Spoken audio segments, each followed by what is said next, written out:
Dan pas lagi ngejar itu ada suara minta tolong, tolong, tolong. Jadi kondisinya setengah badan orang itu dikarung bang, diikat begini. Dan ternyata itu salah satu teman pesantrennya dia. Karena memang udah amanah antara mau ngejar atau mau nyelamatin gitu, tapi lebih ke pengen nyelamatin si temannya ini kan. Pas lagi di mau buka, si temennya bilang, salamin buat keluarga gua dan makasih udah nengokin gua ke sini. Si karung ini tiba-tiba lepas dan setengah badannya hilang. Tapi kondisi masih hidup.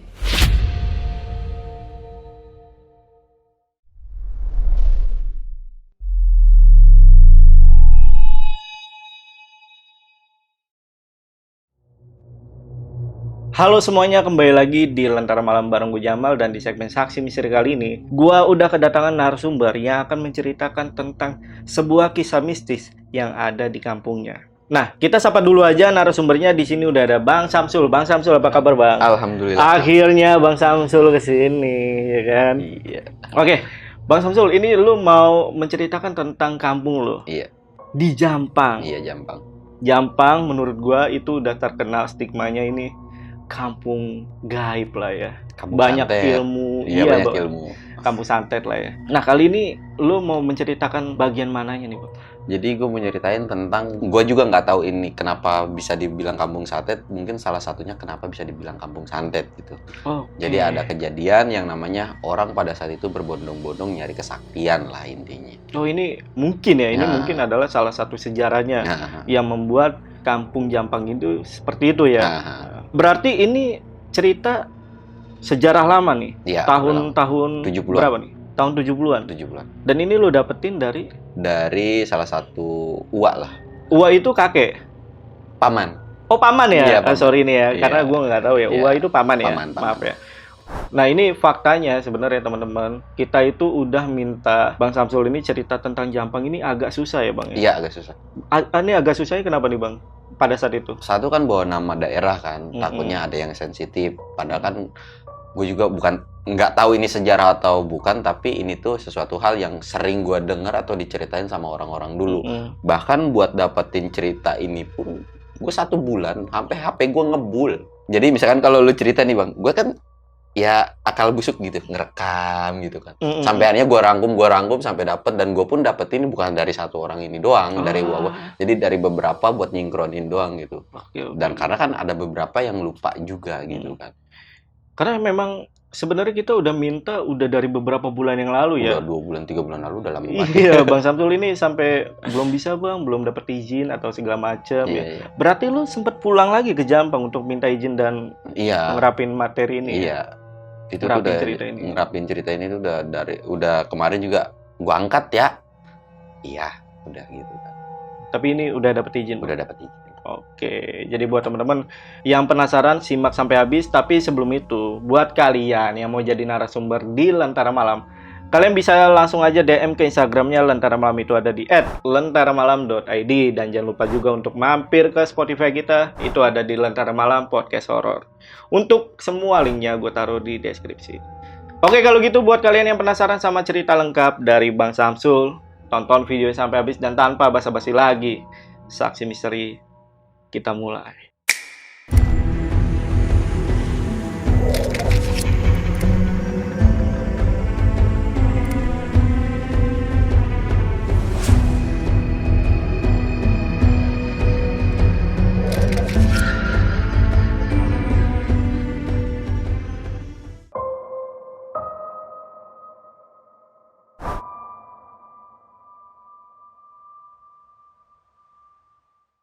Jadi ini tuh pengalaman dari uak gue ya, yang udah tua gitu kan.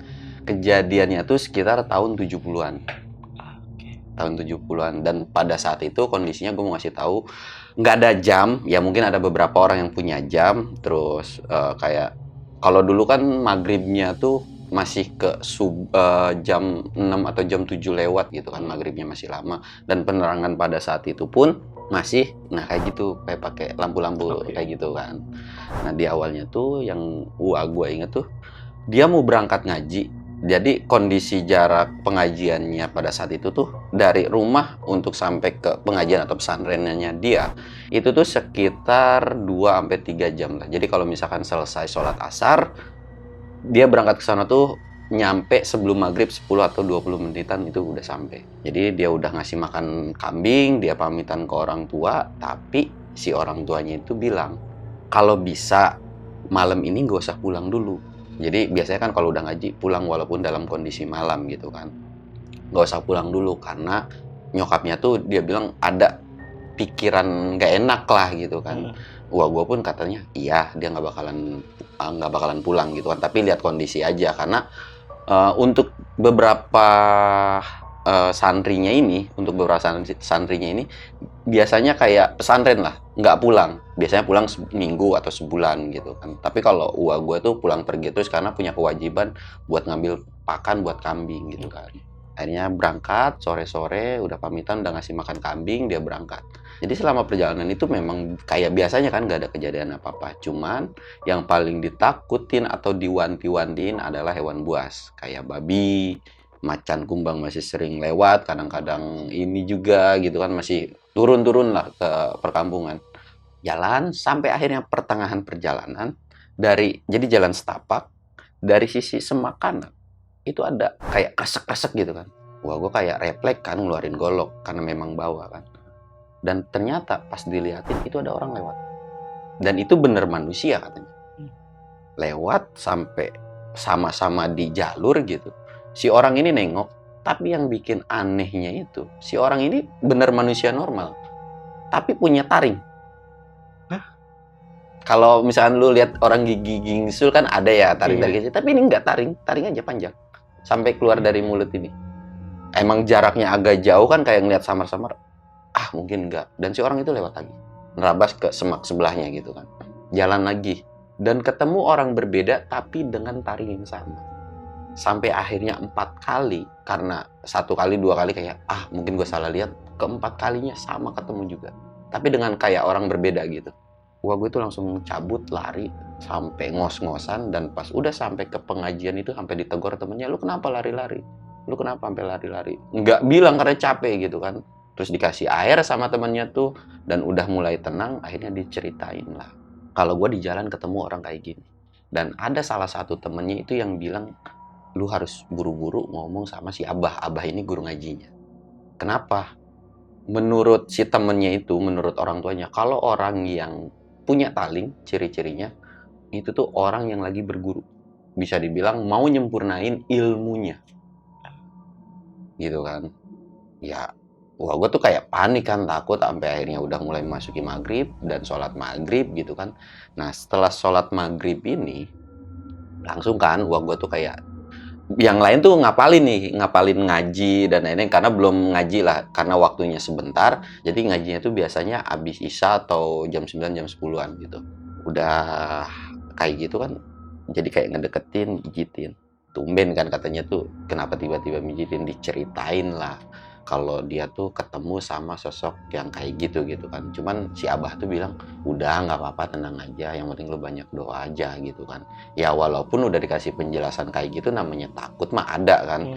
Dia pun ngapalin pun nggak tenang, sampai akhirnya udah isya, udah sholat isya, akhirnya keluarlah ke pengajian. Karena memang pengajiannya itu atau pesantrennya itu semua ada, jadi enggak sekolah tapi diajarin ngaji, diajarin pencaksilat, diajarin baca, bahkan kerajinan pun pada saat itu kayak udah mencakup semua gitu kan.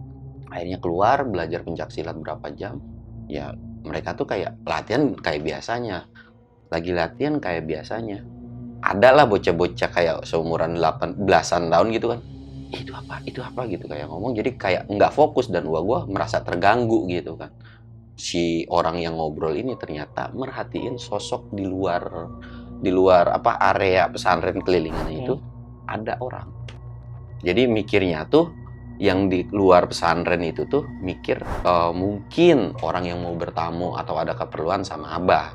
Tapi anehnya terus diperhatiin si orang ini nggak masuk. Tetap aja ada di situ. Diem aja atau diem gimana? aja. Oke. Ditegur dong sama gua, lu ngapa sih pada berisik gitu. dikasih tahu tuh di sana ada orang tapi nggak mau masuk. Udah biarin aja sampai akhirnya nggak tahu gimana si temennya tuh lari ke Abah dan ngasih tahu kalau di luar ada orang. Abah pun bilang udah biarin aja, cuekin gitu. Karena memang bocah-bocah itu pada ya ngobrol terus kan, semua fokusnya ke si sosok itu. Jadi semua tahu tuh, semua tahu dan ngelihat. Pas lagi ngeliat ke sono ya belajar silat pun udah nggak bener kan. Jadi akhirnya dibubarin. Ya udah istirahat aja. Si Abah ini mau nyamperin si orang itu. Sempet kayak mau ditemenin sama Uwa sama yang lain pun takutnya kenapa-napa kan, orang jahat gitu. Tapi kata Abah nggak usah. Kayaknya disamperin, nggak tahu padahal kata Uwa gue tuh jaraknya tuh jauh lah, cukup jauh gitu. Nggak ngomong nggak apa, tiba-tiba cabut lagi. Dan nggak lama itu ada suara teriakan yang pada intinya minta Uwa gue buat ngikut jadiin tumbal. Jadi kenapa ketemu sosok yang bertaring ini, nggak semua orang bisa ketemu sama itu orang. Jadi kalau misalkan ketemu itu orang, itu apes. Oh gitu. Bisa, kalau misalkan gua ketemu nih sama itu harus jadi tumbal dia. Nah, udah kayak gitu, akhirnya karena memang udah suasana panik, masuklah mereka ke pengajian lagi. Oh berarti ini didengar juga sama yang lain? Semua dengar. Intinya minta Uwa gue buat ngikut dia lah gitu kan. Akhirnya karena udah kayak gitu keluar dong. Pas udah masuk kayak gitu kan mereka nerusin ngaji lagi. Tapi pas lagi nerusin ngaji kayak gitu, itu mulai suara gaduh di luar. Dan itu bukan cuma satu. Kayak suara orang mau demo kata dia tuh. Pokoknya rame banget. Bahkan ada yang terus teriak minta Uwa gue keluar. Ya semua yang di dalam itu pada ketakutan. Cuma pada ketakutan. Sampai akhirnya ya Abah tuh mutusin buat keluar dan ngajak satu anaknya yang ditetuakan gitu loh, yang paling tua lah, ngajak. Akhirnya keluar. Nah lagi keluar kayak gitu, anak-anak kan ya namanya itu kan padahal udah diamanati nih sama si Abah tuh, jangan ada yang ngintip atau apapun. Udah keluar salah satu ya kepo gimana sih, pengen tahu kan. Ya memang pada saat itu kan penerangan cuma sebatas dari obor kan, tapi kan masih kelihatan samar-samar dari celah bilik-bilik kan. Anak-anak pada ngintip. Dan ternyata pas di luar itu ada 4 orang, nggak tahu siapa. Cuma 4 orang doang dari suara rame itu? 4 orang. Tapi yang 2 orang ini rendengan sama Abah sama anaknya tuh. Jadi kayak bareng aja gitu. Dan yang di luar tuh nggak kelihatan sosok apa. Sampai akhirnya menurut beberapa orang tuh sampai ada kayak pohon jatuh. Bruk. Itu kenceng banget. Dan mereka pada panik, nggak ngintip lagi. Ngintip lagi nih, udah kayak aman gitu, ngintip lagi. Pas mau ngintip tiba-tiba kayak ada kayak lampu flash gitu. Mereka nggak bisa ngeliat dan Abah tiba-tiba masuk. Udah nggak tahu, nggak ada kejadian apa-apa. Nah dari situ masuk karena memang udah nggak tahu nih apa nih. Abah tuh cuma bilang ya udah lu semua pada tidur aja, pada istirahat, dan ngamanatin buat ke Uwa gua tuh udah lu jangan pulang, lu di sini aja, besok aja pulangnya pagi gitu kan. Udah kayak gitu semua murid itu pada masuk ke kobong, tapi dengan catatan kalau lu tidur, lu ngedengar suara orang tua lu, saudara lu, temen lu, bahkan saudara Abah, suara Abah sendiri, jangan pernah lu ikutin. Jadi jangan keluar lah kalau lu dipanggil atau apapun, udah lu di dalam aja. Kecuali kalau gue masuk ke dalam baru boleh gitu kan. Udah semua. Gue masih sendiri gitu kan, masih nanya dengan kondisi takut gitu kan, ini gimana. Udah nggak apa-apa, besok apa intinya udah besok pagi pulang nanti dianterin gitu kan. Akhirnya urutan paling belakang terakhir keluar, dan pas setelah keluar itu dia ngeliat sosok di area pesantrennya itu tuh banyak yang ngeliatin dan bahkan manggil. Ada sosok nyokapnya Uwa gue manggil sini gitu. Itu langsung lari ke dalam kobong sampai nginjek teman-temannya gitu yang udah tidur gitu kan. Dari situ ditanya sama teman-temannya, lu kenapa? Tapi Wah gue nggak ngejawab karena nggak mau bikin panik yang lain gitu kan. Sampainya udah kelar dan bangun pagi semua cerita. Ternyata semua itu benar-benar ngedenger apa yang diomongin Abah. Ada ngedenger suara emaknya manggil dan lain-lain gitu kan. Tapi ya karena mereka nurut, ya alhamdulillah nggak kenapa-napa.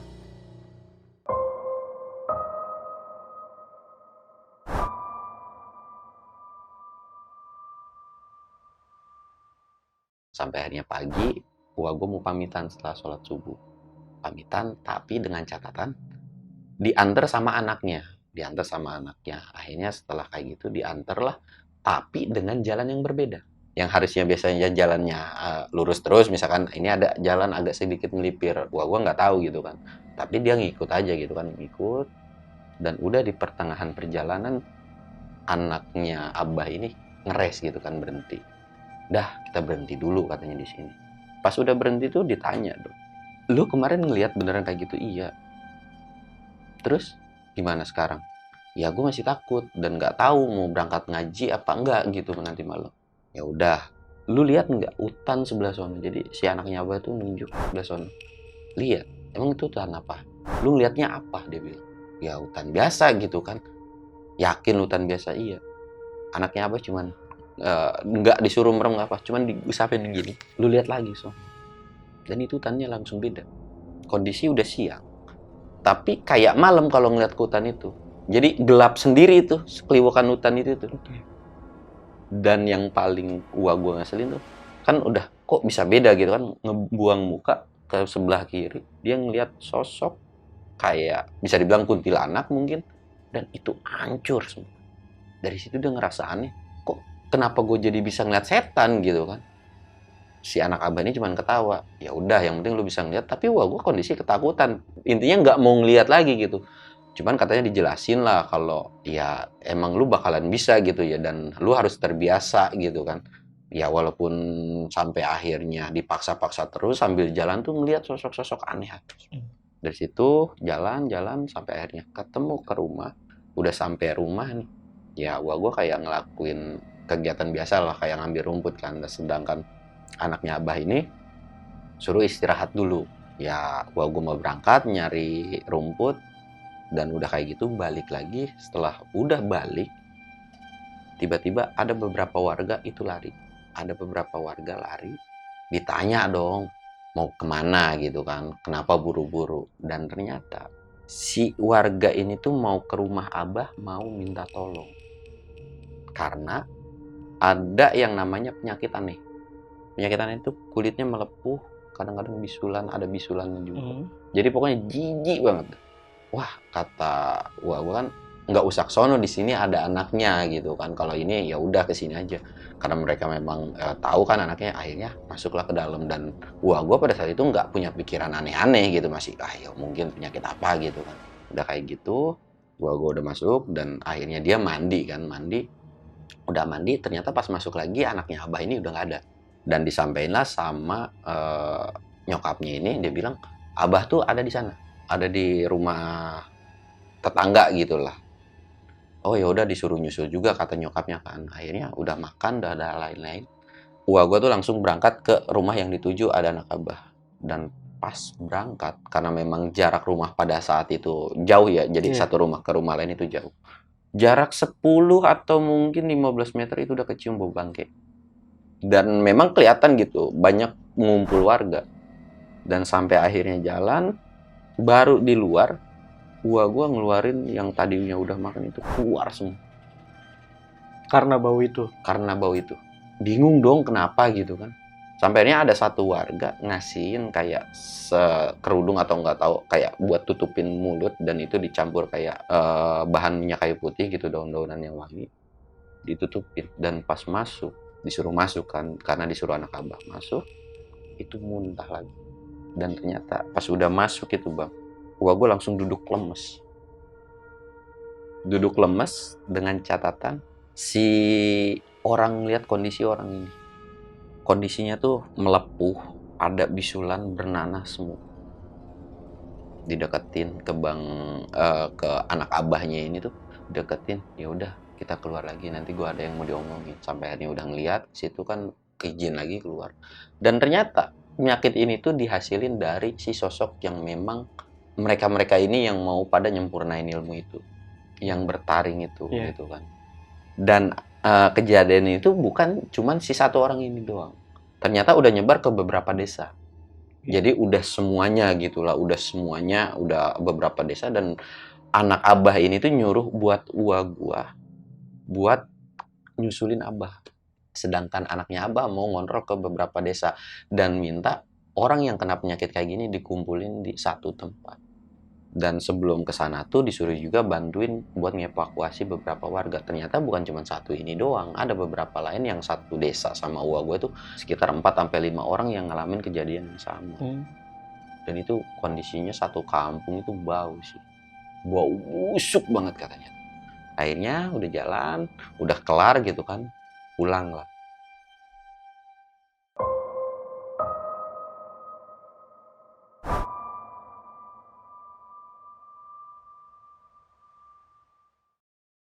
Pas udah pulang, pamitan kan sama nyokapnya gitu kan mau berangkat, tapi suruh nyokap tuh udah nanti aja habis maghrib lu makan lagi. Dan kondisi pada saat itu adeknya tuh sakit, adeknya uwa gue tuh sakit. Itu panas banget, dan antara mau berangkat atau nungguin kan, karena kasihan juga kan, tapi lagi-lagi disuruh buat berangkat. Pokoknya setelah selesai sholat maghrib, pokoknya udah sholat, udah lain-lain. Nah, dari sini ada dua orang datang bertamu ke rumahnya. Nggak tahu nih siapa, dan kenapa begonya tuh uwa gua atau siapapun yang ada di rumah nggak nanya nih orang. Pokoknya boleh ikut, tapi dengan catatan gue mau lari karena ini urgent banget gitu kan. Akhirnya ya udah tuh mereka habis maghrib nyalain obor, mereka berangkat. Sampai di pertengahan pas papasan dengan orang yang bertaring, ketemu lagi orang bertaring. Tapi kali ini tampilannya beda pas malam. Taringnya bener, tapi rambutnya tuh acak-acakan. Dan ya kelihatan manusia biasa sih, orang kayak bawa golok juga gitu kan. Nah si orang itu bilang, lu harus ikut gua ke salah satu hutan buat jadiin tumbal. Wah, gua kayak kesal gitu kan. Ya udahlah, berantem sekalian. Dan itu berantem ditonjok sekali doang gua langsung mental. Langsung kayak ngeguling-guling gitu aja. Beberapa kali ngelawan itu ngeguling. Dan dua orang ini terperhatiin sampai akhirnya gua ditonjok gitu kan, sampai pingsan, dan sadar-sadar udah ada di rumahnya Abah. Nah, si dua orang ini tuh nggak tahu. Si dua orang ini tuh tiba-tiba kayak, kok gua ditonjok gini, kok mereka selamat gitu. Jadi nggak tahu nih dua orang ini tuh siapa. Akhirnya udah kayak gitu, udah diobatin. Yang bikin anehnya nanti nih, di semua anak pesantren ini ada satu orang yang nggak ada. Pada saat gue bangun dari pingsan. Nggak ada gitu kan. Tapi ya udahlah, mungkin pulang atau gimana gitu kan. Nah pas udah kayak gitu, Abah balik lagi kan, kayak ya udah ayo kita ke sono. Akhirnya berangkat tuh berempat jadinya, Abah, uwa gue sama si dua orang ini. Dan uwa gue tuh nggak sempet nanyain nih orang siapa gitu. Kayak udah lupa aja, nggak tahu gitu kan. Berangkat, dan pas berangkat itu benar-benar nggak ada kejadian apa-apa. Nggak ada berani yang ngeganggu musik atau apa-apa. Walaupun sebenarnya pas jalan itu kayak uwa gue kan emang kayak udah bisa ngeliat sosok-sosok kayak gitu ya. Jadi akhirnya kayak ya udahlah, tapi pas berangkat itu nggak ngeliat apapun. Kayak biasanya hutan biasanya aja gitu kan. Sampai akhirnya ketemu di perkampungan, dan di situ udah ngumpul semua, kayaknya udah kayak jadi aulanya lah. Dan udah ngeliat kondisi, akhirnya Abah tuh cuman bilang ya udah kita ngaji bareng-bareng, semoga bisa sembuh gitu kan. Tapi dengan catatan Abah, gua anaknya sama si dua orang ini ngikut ke satu tempat. Jadi ya udah biarin aja di sini. Nggak tahu nih, wah gue tuh udah nolak, nggak mau ngikut, tapi tetap dipaksa. Akhirnya ngikut, sampai akhirnya keluar zona kampung gitu. Ada satu pohon gede, dan itu ada keluar satu makhluk. Rambutnya panjang, terus perawakannya gede. Dari gedenya tuh lebih nggak normal kayak manusia biasa lah, gede banget gitu. Dan itu tuh teriak minta gue bawa. Kalau memang kampung lu mau aman, gue minta buat jadiin tumbal, kampung lu baru aman gitu, bisa sembuh gitu kan. Tapi lagi-lagi Abah bilang nggak bisa. Abah cuma ngambil tasbihnya, dia bilang duduk baca doa, dan nggak lama itu kayak petir kayak nyambar ke pohon itu, ceger aja, tiba-tiba sosok itu hilang. Dari situ udah balik lagi, dan pas kayak gitu tuh kayak yuk kita selesain aja, kata Abah gitu kan.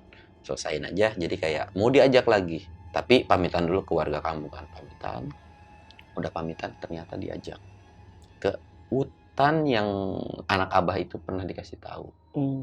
Jadi pas pokoknya intinya udah jalan lah mereka ke sana kan.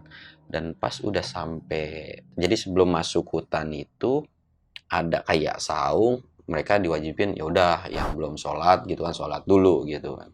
Udah sholat, dari situ gua nanya, ini mau kemana, mau kemana? Udah, pokoknya ngikut aja. Yang penting lu deket-deket aja sama gua.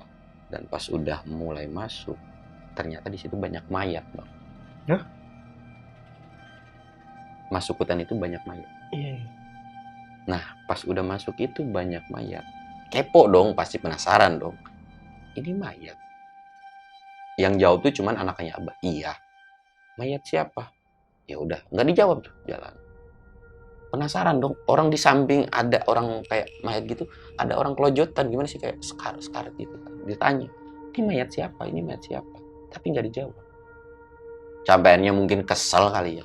Intinya mayat yang di sini tuh atau orang yang kayak ini tuh, ini orang-orang yang lagi pada ngerebutin kayak ilmunya lah gitu. Jadi ya mereka pun saling bunuh gitu pada saat itu.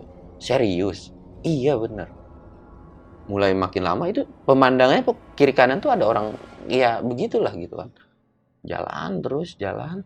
Ketemulah di mungkin udah mulai memasuki tengah hutan itu. Ada yang nyambut sekitar 5 atau 6 orang. Itu sama perawakannya gede-gede semua. Lu semua masuk ke sini nggak bakal bisa keluar lagi. Aku cuman bilang, gue kesini cuman mau ngambil beberapa orang doang. Dia itu kabur dan ternyata masuk itu terang beneran. Dan ternyata di situ banyak orang-orang digantung, Bang. Nah, gue tuh dari situ nggak bisa ngobrol, dengkul lemes, pokoknya intinya nggak bisa ngapa-ngapain. Tapi dibilang sama anaknya Abah, di sini ada ade lu satu, ada temen lu satu, lu selamatin. Bingung dong, kok bisa? Padahal sebelum berangkat tuh adenya ada di rumah. Dan nggak ada kejadian apapun. Kalau ada kejadian diculik atau apapun, Iya, emaknya pasti bilang kan, betul, gitu kan. betul. Sampai akhirnya dia bingung kan, disuruh nyari gitu. Di situ tuh kondisi banyak orang yang diikat, digantung, bahkan ada yang cambuk gitu. Di situ tuh Abah tuh nggak tahu kemana, yang lain pun nggak tahu kemana. Wah, gue kan kayak disuruh, ya udah lu cari aja pokoknya. Kalau memang lu ketemu ya berantemin aja gitu. Sampai akhirnya ketemu sama adiknya, itu bener-bener diikat, Bang. Tapi pas mau ngelepasin ikatannya, itu ada yang ngejagain. Sosok yang pada saat itu juga. Yeah. Dan sampai akhirnya mereka berantem berdua. Dan pas udah berantem, wah gue sempet kesabet ininya. Dan itu udah nggak bisa ngapa-ngapain. Udah pasrah aja. Dan ternyata ada yang nolongin anaknya Abah. Sampai akhirnya, ya intinya udah berantem, intinya kalah lah situnya. Udah kayak gitu, ya udah lu tuh selamatin adek lu, diselamatin lagi nyelamatin kayak gitu. Adeknya tuh cuma bilang makasih Ab, dan itu lari. Adenya langsung lari. Oke. Nggak tahu lari kemana, dikejar kan karena adek kan, tapi nggak kekejar. Dan kondisi kan udah lemes banget. Dan pas lagi ngejar itu ada suara minta tolong. Jadi kondisinya setengah badan orang itu dikarung, Bang. Diikat begini. Dan ternyata itu salah satu teman pesantrennya dia. Karena memang udah amanah antara mau ngejar atau mau nyelamatin gitu. Tapi lebih ke pengen nyelamatin si temannya ini kan. Pas lagi mau buka, si temannya bilang, salamin buat keluarga gua. Dan makasih udah nengokin gua kesini. Si karung ini tiba-tiba lepas dan setengah badannya hilang. Tapi kondisi masih hidup. Masih hidup. Kok bisa sih? Jadi diikat kan, mau dilepasin kan. Tapi ikatan lepasannya beda dengan adiknya. Bisa dilepasin, tapi kalau ini kayak susah banget gimana sih gitu. Itu nangis, temennya tuh sampai nangis. Gue pun sampai nangis. Jadi intinya salamin kalau gue punya salah sama yang lain dan keluarga gue, dan makasih buat udah dicinggung di sini. Itu langsung udah ngelihat setengah badan ini langsung duduk nggak inget apapun. Dan pas sadar itu udah ada di rumah. Oh, dalam artian Ua pingsan pada saat Pingsan. Oke. Dan sampai di rumah yang dia lihat itu kayak, kok gue ada di rumah? Dan yang paling dia cek tangan. Dan tangannya bersih, nggak ada bekas bacokan apapun. Tapi bajunya itu masih berdarah. Tangannya itu. Dan di situ pun nanya, kok nggak ada apa sih namanya, nggak ada bekas ini. Semua pun biasa aja, nggak ada yang ngejelasin gimana gitu. Dan sampai akhirnya gue sadar dengan adenya, dan dilihat ke dalam kamar adenya, ada adenya, tapi dengan kondisi makasih. Penasaran lagi dong, tanya ke anaknya Abah, Temen gue gimana? Nggak nyaut, nggak jawab, nggak apapun. Nggak ada yang nyaut gitu. Ya udah nanti juga lu tahu. Nanya lagi dong gimana keadaan warga. Dan pas dicek ternyata memang pada saat itu ada beberapa warga yang meninggal. Bisa ada yang diselamatin, tapi ada juga yang meninggal.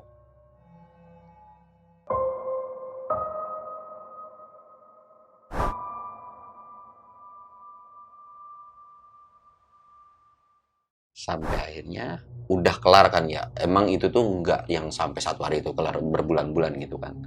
Dan ternyata pas nemuin salah satu temennya, ternyata benar meninggal.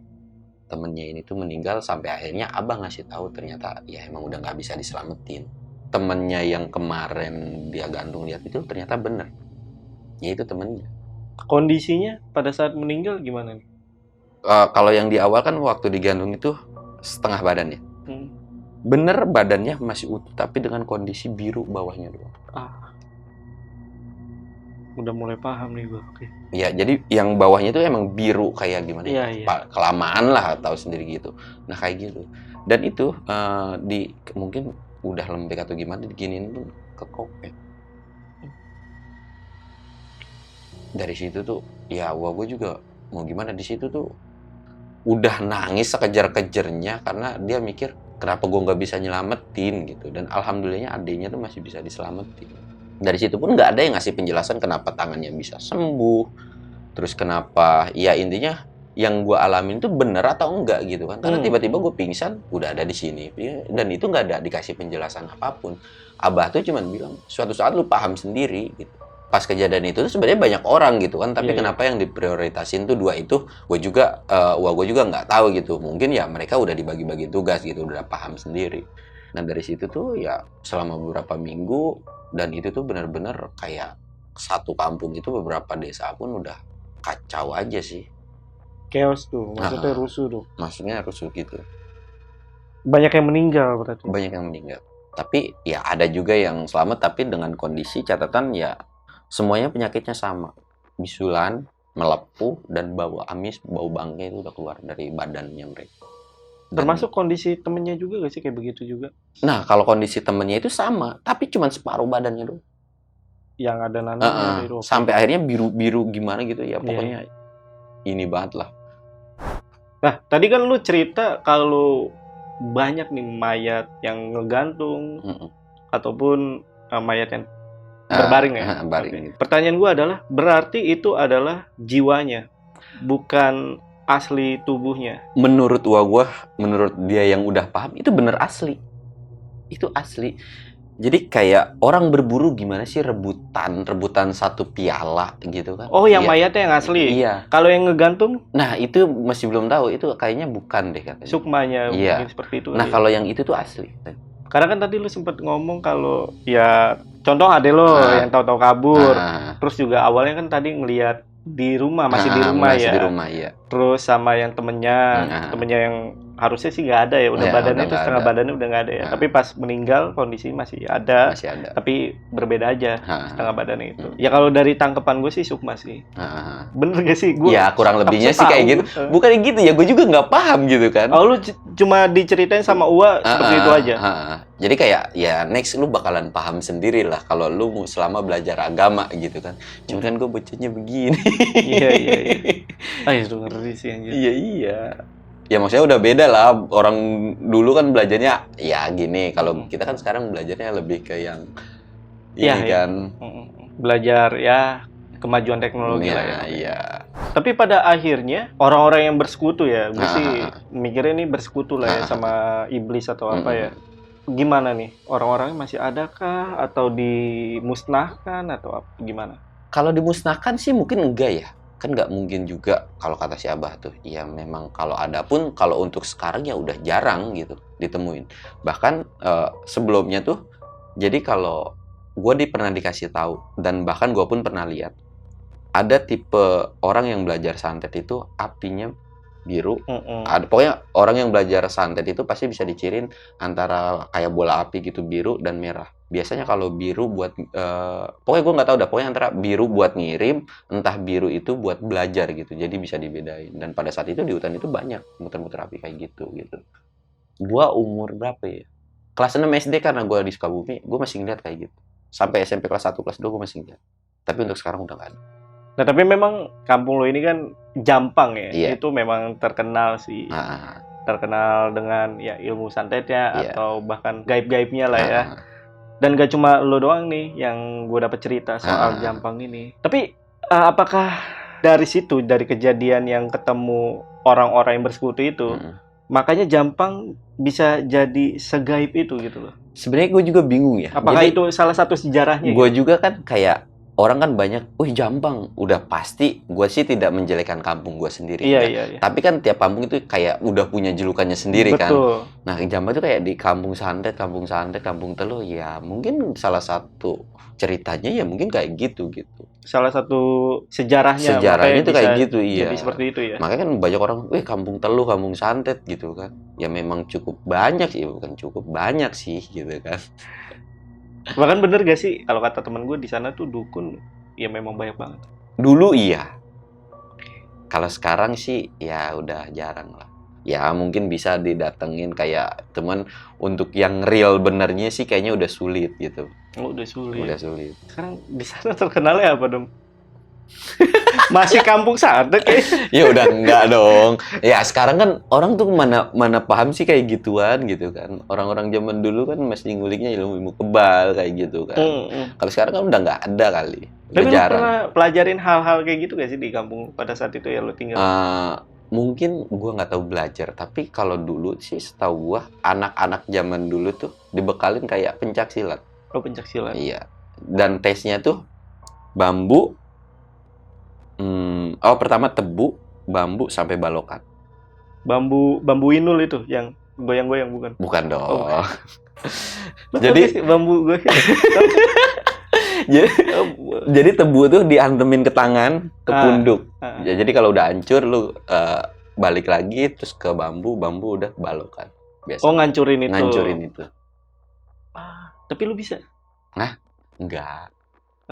Gue jarang berantem, serius gue. Janganlah kalau berantem. Enggak, maksudnya tuh lu punya kekuatan itu. Jadi pesantren yang gue sekarang ini sampai sekarang masih ada. Cuman beda generasi, beda guru ngajinya aja. Di pesantren ini gue nggak bakalan sih sampai ada orang nangis darah pun nggak bakalan gue ceritain. Gue cuman kuat 6 bulan di pesantren ini kabur. Kenapa? Ya pokoknya ya nggak bisa gue kasih tahu lah. Oke. Dan pesantren ini nggak bisa di keluarga gua, salah satu saudara gua orang keempat yang masuk pesantren. Nggak semua orang bisa. Ya gua tidak tahu tidak terlalu spesialin pesantren ini atau gimana, tapi memang ajarannya tuh benar-benar ngaji dan bukan aliran sesat ya. Tadi pikirnya aliran sesat lagi, benar-benar ngaji. Jadi kalau pesantren itu benar-benar lu ngaji 24 jam, benar-benar nggak 24 jam kayak ngaji terus dibaca huruf kitab, gundul dan lain-lain. Gue cuma kuat setengah tahun dan itu gue kabur. Oke. Waduh. Gue mau tanya tentang si Abah nih. Ini Abah ini termasuk salah satu yang ibaratnya sesepuh berarti di sana. Bisa dibilang sesepuh lah. Kan pada saat itu kan dokter jarang. Kalau Abah ini kan mencakup semua kayak guru ngaji dan lain-lain, belajar baca dan lain-lain gitu. Jadi semua ke situ gitu.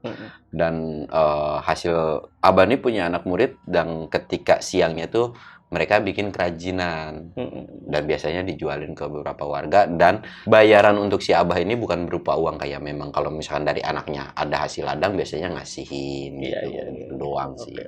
Dan memang orang yang ditetuakan kalau misalkan ada sakit apapun terlepas dari sakit yang aneh-aneh gitu dia selalu ngasih obat herbal.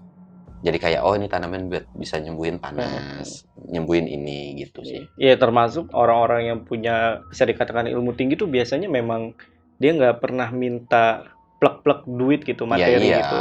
Ya seikhlasnya aja biasanya. Bener. Pertanyaan gue yang paling utama, apa alasan si sekelompok sekutu sama iblis ini apa alasannya menumbalkan orang-orang gitu? Apa sih alasannya? Syarat terakhir sih. Untuk apa gitu? Buat nyempurnain ilmunya, siapa paling kuat di antara mereka. Selain itu? Maksudnya? Ini kan bahkan sampai jadi bencana lah ya di kampung Jampang pada saat itu ya. Selain itu apa alasannya? Iya, gue juga, gue tuh tidak ngasih kayak detailnya banget gitu kan. Jadi kayak Intinya syarat paling utama terakhir itu ya harus dapat tumbal buat nyempurnain ilmu dia. Dan dia bisa dibilang kalau udah sempurna ya dia paling di atas. Apakah sudah ada yang berhasil? Wah, kalau itu susah dikasih taunya juga karena gue juga nggak tahu misalkan lu udah punya pencapaian udah sampai ilmu itu buat apa juga gitu kan. Dan sampai akhirnya pun nggak dijelasin. Jadi kayak misal udah sempurna bentuknya kayak apa tuh nggak dikasih tahu. Oh, oke. Tapi yang pasti nggak kelihatan sama orang. Nggak kelihatan sama orang.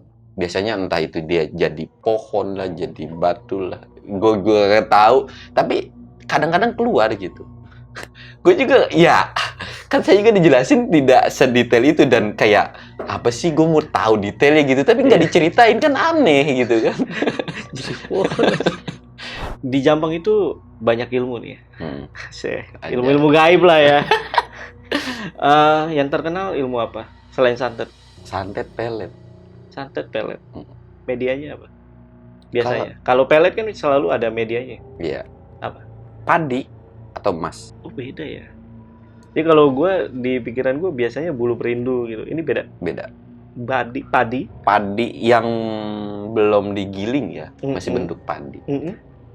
Sama emas. Sama emas. Diapain nih padinya? Dikepret ke muka ceweknya apa gimana nih? Kagak, biasanya itu tuh sih bukan pelet sih, jatuhnya kayak asihan atau susuk. Jadi nggak langsung kayak misalkan gue suka sama lu bang, nggak kayak gitu. Jadi kayak lebih ke orang lebih menarik ngeliat gue gitu. Jadi untuk umum, bukan untuk ke satu target. Dipegang aja gitu ya? Ada yang dipendem gitu. Oh, dipendem. Nah. Oh, dimasukin? Iya. Lu pakai lu ya? Apa sih anjing? Emas sama. Emas. Berarti itu pelet itu lebih ke susuk dong ya? Iya, kayak susuk gitu lah. Susuk lah ya. Iya. Sekarang masih ada gak sih kayak gitu? Ada. Ada ya? Ada. Penasaran dia. Iya, penasaran. Karena gue diceritain temen gue yang asli Jampang itu baik banget. Gue tuh sampai. Tapi kalau untuk gitu lu nggak usah jauh-jauh ke Jampang ya. Maksudnya Jakarta pun ada. Tapi untuk yang menurut gue, wah ini paten nih. Itu kan sulit. Nah, iya itu gitu. Maksud gue. Ini kayak lu beli makanan gitu ya, makanan ringan atau cemilan ya. Paling enak ya makan di pabriknya gitu. Kalau mau dapat rasa yang bagus gitu. Iya. Nah, pabriknya ini Jampang nih. Lu kalau mau nyantet orang yang ke Jampang tuh lebih paten. Oke. Tapi ini gue bercanda ini biar inilah ya, biar stigma di Jampang itu hilang lah ya. Iya. Karena kesian gitu. Iya. Tapi untuk sekarang sih udah nggak ada lah, udah hilang. Stigmanya? Udah nggak seserem dulu. Kemarin tuh gue pulang itu jam 12 malam. Jam 12 malam. Waktu tahun 2010-an, 2013-an tuh gue masih agak ragu kalau pulang malam, takut masih ngikutin mobil. Kalau sekarang udah aman sih, gue udah berani aja. Aman lah.